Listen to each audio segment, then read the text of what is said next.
Hi hello friends, ಹೇಗಿದ್ದೀರಾ? ಚೆನ್ನಾಗಿದ್ದೀರಾ ಅಂದ್ಕೊಂಡಿದ್ದೀನಿ. ನಾನು ಹನುಮಂತು, ನಿಮ್ಮ P C technician. Dear friends, today I will show you how to disable Windows automatic update. Yes friends, ನಿಮ್ಮ Windows 10 ಆಗಿರ್ಬೋದು ಅಥವಾ 11 ಆಗಿರ್ಬೋದು ಅಥವಾ ವಿಂಡೋಸ್ 7 ಆಗಿರ್ಬೋದು, ಆಟೋಮೆಟಿಕ್ಕಾಗಿ ಅಪ್ಡೇಟ್ ಆಗ್ತಾ ಇದ್ದರೆ ನಿಮ್ಮ ಟೈಮ್ ಕೂಡ ತುಂಬಾ ಹೆಚ್ಚಾಗಿ ವೇಸ್ಟ್ ಆಗ್ತಾ ಇರುತ್ತೆ. ಹಾಗೆಯೇ ನಿಮ್ಮ ಡಾಟಾ ಖಾಲಿ ಆಗ್ತಾ ಇರುತ್ತೆ. ಸೊ ಹಾಗಾಗಿ ವಿಂಡೋಸ್ ಅಪ್ಡೇಟ್ ಆಗೋದನ್ನು ಪರ್ಮನೆಂಟಾಗಿ ಯಾವ ರೀತಿ ಡಿಸೇಬಲ್ ಮಾಡೋದು ಅಂತ ಈ ವಿಡಿಯೋದಲ್ಲಿ ನಾನು ನಿಮಗೆ ತೋರಿಸ್ಕೊಡೋಕ್ಕೆ ಬಂದಿದ್ದೀನಿ ಸ್ನೇಹಿತರೆ. ಇದುವರೆಗೂ ನಮ್ಮ ಚಾನಲನ್ನು ಸಬ್ಸ್ಕ್ರೈಬ್ ಆಗದೆ ಹೋದರೆ ದಯವಿಟ್ಟು ಸಬ್ಸ್ಕ್ರೈಬ್ ಆಗಿ, ಹಾಗೆ ಪಕ್ಕದಲ್ಲಿರುವಂತಹ ಬೆಲ್ ಬಟನನ್ನು ಒತ್ತಿ. ನಿಮ್ಮ ವಿಂಡೋಸ್ 10 ಆಪರೇಟಿಂಗ್ ಸಿಸ್ಟಮಲ್ಲಿ ವಿಂಡೋಸ್ ಆಟೋಮೆಟಿಕ್ ಅಪ್ಡೇಷನ್ನ 2 ಮೆಥಡಿಂದ ನಾವು ಪರ್ಮನೆಂಟಾಗಿ ಸ್ಟಾಪ್ ಮಾಡ್ಬೋದು ಸ್ನೇಹಿತರೆ. ಫಸ್ಟ್ ಮೆಥಡ್ ಬಂದುಬಿಟ್ಟು ವಿಂಡೋಸ್ ಸರ್ಚ್ ಬಾರಿಗೆ ಬನ್ನಿ. ವಿಂಡೋಸ್ ಸರ್ಚ್ ಬಾರಲ್ಲಿ ರನ್ ಅಂತ ಟೈಪ್ ಮಾಡಿ, ರನ್ ಮೇಲೆ ಕ್ಲಿಕ್ ಮಾಡಿ. ಒಂದು ರನ್ ಕಮಾಂಡ್ ಓಪನ್ ಆಗುತ್ತೆ. ಅದರಲ್ಲಿ services.msc ಅಂತ ಟೈಪ್ ಮಾಡಿ ಓಕೆ ಮೇಲೆ ಕ್ಲಿಕ್ ಮಾಡಿ. ಒಂದು ಸರ್ವಿಸಸ್ ಪ್ಯಾನಲ್ ಓಪನ್ ಆಗುತ್ತೆ. ಅದರಲ್ಲಿ ಲಾಸ್ಟಿಗೆ W ಅಂತ ಕ್ಲಿಕ್ ಮಾಡಿದರೆ ನಿಮ್ಮ ಒಂದು ಕೀಬೋರ್ಡಲ್ಲಿ ವಿಂಡೋಸ್ ಅಪ್ಡೇಟ್ ಅನ್ನೋದನ್ನ ನೀವು ಇದನ್ನು ಸೆಲೆಕ್ಟ್ ಮಾಡ್ಕೊಳ್ಳಿ. ಸೆಲೆಕ್ಟ್ ಮಾಡಿಕೊಂಡು ರೈಟ್ ಬಟನ್ ಕ್ಲಿಕ್ ಮಾಡಿ, ಪ್ರಾಪರ್ಟೀಸ್ ಮೇಲೆ ಕ್ಲಿಕ್ ಮಾಡಿ. ಇಲ್ಲಿ ಸ್ಟಾರ್ಟಪ್ ಟೈಪ್ ಅನ್ನೋ ಒಂದು ಆಪ್ಷನ್ಸ್ ಇದೆ, ಅದರ ಮೇಲೆ ಕ್ಲಿಕ್ ಮಾಡಿ. ಡಿಸೇಬಲ್ಡ್ ಮೇಲೆ ಕ್ಲಿಕ್ ಮಾಡಿ, ಅಪ್ಲೈ ಮೇಲೆ ಕ್ಲಿಕ್ ಮಾಡಿ, ಓಕೆ ಮೇಲೆ ಪ್ರೆಸ್ ಮಾಡಿ. ಸೊ ಇದು ಫಸ್ಟ್ ಮೆಥಡ್ ಬಂದುಬಿಟ್ಟು ನಿಮ್ಮ ವಿಂಡೋಸ್ ಏನಾದರೂ ಅಪ್ಡೇಟ್ ಆಗ್ತಾ ಇದ್ದರೆ ಸ್ಟಾಪ್ ಆಗುತ್ತೆ ಸ್ನೇಹಿತರೆ. ಇದು ಪರ್ಮನೆಂಟಾಗಿ ನಾವು ಸ್ಟಾಪ್ ಮಾಡಬೇಕು ಅಂತ ಹೇಳಿದರೆ ಎಲ್ಲ ವಿಂಡೋಸನ್ನು ಕ್ಲೋಸ್ ಮಾಡಿ,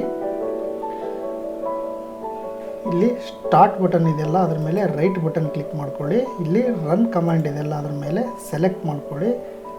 ಅದರಲ್ಲಿ REGEDIT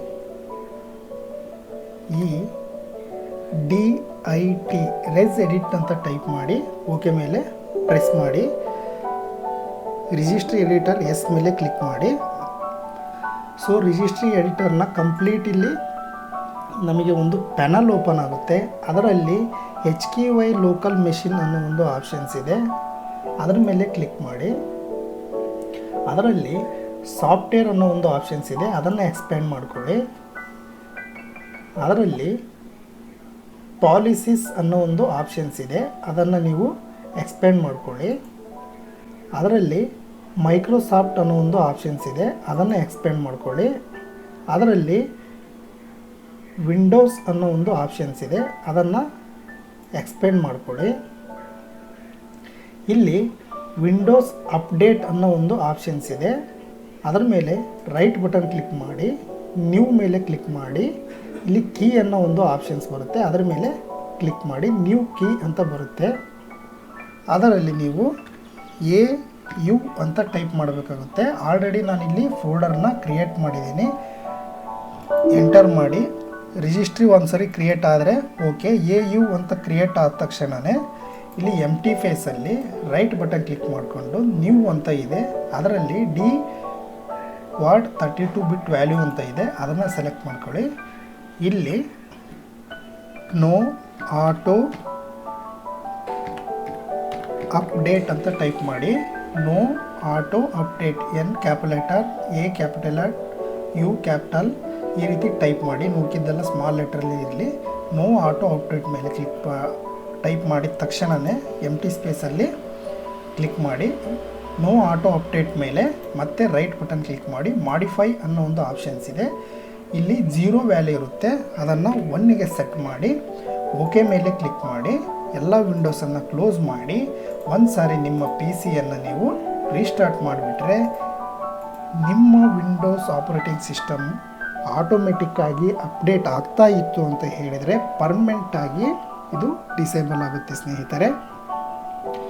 ಈ ವಿಡಿಯೋ ನಿಮಗೆ ಇಷ್ಟ ಆಗಿದ್ದರೆ ದಯವಿಟ್ಟು ಲೈಕ್ ಮಾಡಿ, ಶೇರ್ ಮಾಡಿ, ಸಬ್ಸ್ಕ್ರೈಬ್ ಆಗಿ, ಹಾಗೆ ಪಕ್ಕದಲ್ಲಿರುವಂತಹ ಬೆಲ್ ಬಟನನ್ನು ಒತ್ತಿ. ಯಾಕಂದರೆ ಡೈಲಿ ನಿಮಗೋಸ್ಕರ ಒಂದು ಟೆಕ್ನಿಕಲ್ ವೀಡಿಯೋಸ್ನ ಅಪ್ಲೋಡ್ ಮಾಡ್ತಾ ಇರ್ತೀವಿ ಸ್ನೇಹಿತರೆ. ಮತ್ತೆ ನೆಕ್ಸ್ಟ್ ಇದೇ ರೀತಿ ಇಂಟ್ರೆಸ್ಟಿಂಗ್ ಒಂದು ವಿಡಿಯೋ ಜೊತೆಗೆ ಮತ್ತೆ ಸಿಗ್ತೀನಿ. ಅಲ್ಲಿವರೆಗೂ ಬಾಯ್ ಬಾಯ್.